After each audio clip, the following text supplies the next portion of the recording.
Daily. Taste the Daily. తెలంగాణలో DCC అధ్యక్షుల ఎంపికపై రచ్చ నడుస్తోందా? తాజాగా డీసీసీ పోస్టుల భర్తీలో వెలమలకు అన్యాయం జరిగిందా? ఈసారి డీసీసీ పదవుల భర్తీలో ఒక్కరికి కూడా పదవి ఎందుకు దక్కలేదు? డీసీసీ అధ్యక్ష రేసులో అరడజన్కు పైగా నేతలు పోటీ పడ్డప్పటికీ హైకమాండ్ ఎందుకు పట్టించుకోలేదు?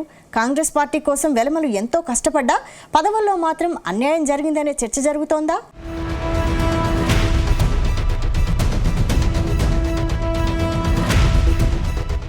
తెలంగాణలో డీసీసీ అధ్యక్షుల నియామకం పూర్తయింది. రాష్ట్రంలోని 33 జిల్లాలు 3 కార్పొరేషన్లకు డీసీసీ చీఫ్లను కాంగ్రెస్ హైకమాండ్ ప్రకటించింది. అందులో 16 పోస్టులు బీసీలకు దక్కాయి. ఎస్టీలకు 6 పదవులు, ఎస్సీలకు 5 పదవులు దక్కాయి.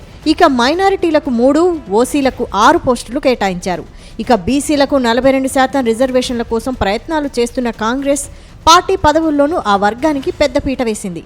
5 ఎమ్మెల్యేలు, కార్పొరేషన్ చైర్మన్ ఒకరు, పార్టీ తరపున గత ఎన్నికల్లో పోటీ చేసి ఓడిపోయిన 3కి డీసీసీ చీఫ్లుగా అవకాశం కల్పించింది.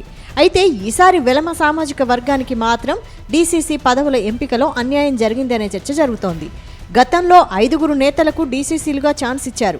ఇప్పుడు ఆ సంఖ్య మరింత పెరుగుతుందని ఆశించారు. ఇందులో జగిత్యాల జిల్లా అధ్యక్ష పదవిని మాజీ మంత్రి జువ్వాడి రత్నాకర్ రావు కొడుకు నర్సింగరావు ఆశించారు. అలాగే కరీంనగర్ జిల్లా అధ్యక్ష పదవి కోసం వెలిచాల రాజేందర్ రావు పోటీ పడ్డారు. అటు మిగతా జిల్లాల్లోనూ వెలమ సామాజిక వర్గం నేతలు డీసీసీ చీఫ్ పోస్టు కోసం ప్రయత్నాలు చేసినప్పటికీ ఎవ్వరికీ ఛాన్స్ రాలేదు. దాంతో ఆ వర్గం నేతలు తీవ్ర అసంతృప్తితో రగిలిపోతున్నట్టు తెలుస్తోంది.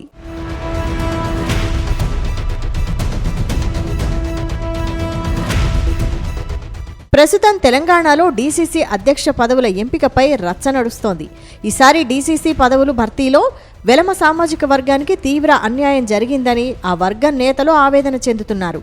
గతంలో ఇలాంటి పరిస్థితి ఎప్పుడూ లేదని చెబుతున్నారు. అయితే తమ వర్గాన్ని కావాలనే పూర్తిగా పక్కన పెట్టారని, ఈ చర్యతో రానున్న రోజుల్లో కాంగ్రెస్ పార్టీకి వెలమెల పవరేంటో చూపిస్తామని నేతలు వార్నింగ్ ఇస్తున్నారు.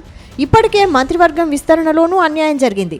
కానీ ఇప్పుడు మాత్రం చూస్తూ ఊరుకునేది లేదని వెలమ నేతలు అంటున్నట్టు ప్రచారం జరుగుతోంది. ఇక ఉమ్మడి రాష్ట్రంలో కూడా ఇలాంటి పరిస్థితి లేదని అంటున్నారు. ఎందుకంటే గతంలో వెలమ సామాజిక వర్గానికి చెందిన ఎం సత్యనారాయణరావు పీసీసీ అధ్యక్షులుగా సేవలందించారు. అయితే రాష్ట్ర విభజన అనంతరం కూడా 5 మంది వెలమ సామాజిక నేతలు పలు జిల్లాల నుండి జిల్లా కాంగ్రెస్ అధ్యక్షులుగా సేవ చేశారు. వీరిలో నిర్మల్ జిల్లా అధ్యక్షుడిగా శ్రీహర్రావు, మంచిర్యాల జిల్లా ప్రెసిడెంట్గా కొకిరాల సురేఖ, ఆసిఫాబాద్ జిల్లా అధ్యక్షురాలుగా విష్ణుప్రసాద్ కొనసాగారు. ఇక వరంగల్ జిల్లా అధ్యక్షురాలుగా ఎర్రబలి కంటిన్యూ అయితే మహబూబ్ నగర్ జిల్లా ప్రెసిడెంట్గా జగదీశ్వరరావు కొనసాగారు. కానీ తాజాగా డీసీసీ అధ్యక్షుల భర్తీలో వీరిలో ఒక్కరికి చోటు దక్కకపోవడం చర్చనీయాంశంగా మారింది.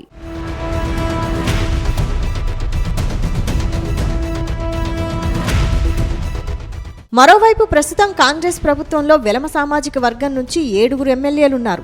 ఇందులో మంచిర్యాల ఎమ్మెల్యే కొకిరాల ప్రేమ్సాగర్ రావుకు మంత్రి పదవి దక్కుతుందని ప్రచారం జరిగింది. కానీ ఆయనకు సివిల్ సప్లై కార్పొరేషన్ పదవి దక్కింది. కానీ కొల్లాపూర్కు చెందిన జూపల్లి కృష్ణారావు మంత్రిగా ఉన్నారు. ఇక పెద్దపల్లి ఎమ్మెల్యేగా విజయ రమణారావు, మెదక్ ఎమ్మెల్యేగా మైనంపల్లి రోహిత్ రావు, ఎల్లారెడ్డి ఎమ్మెల్యేగా మదన్ మోహన్ రావు ఉన్నారు. ఇక జయశంకర్ భూపాలపల్లి ఎమ్మెల్యేగా గండ్ర సత్యనారాయణ ఉండగా జగిత్యాల ఎమ్మెల్యే డాక్టర్ సంజయ్ కుమార్ కూడా వెలమ సామాజిక వర్గమే. అయితే వెలమ సామాజిక వర్గం నుంచి ఇంతమంది నేతలున్నప్పటికీ డీసీసీ అధ్యక్షుల ఎంపికలో మాత్రం వీరి వర్గానికి ఎవ్వరికీ పదవులు దక్కలేదు.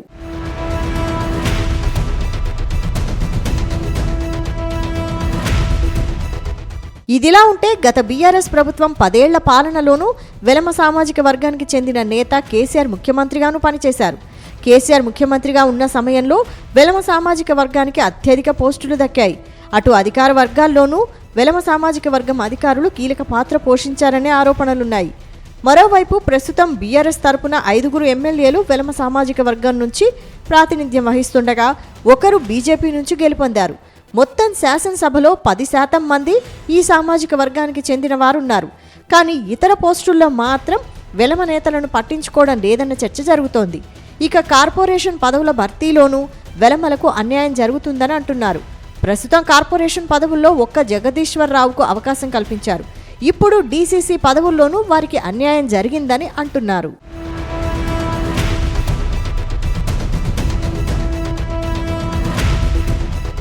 ప్రస్తుతం తెలంగాణలో బలమైన సామాజిక వర్గంగా ఉన్న వెలమలకు ప్రాధాన్యత ఇవ్వడం లేదని అంటున్నారు.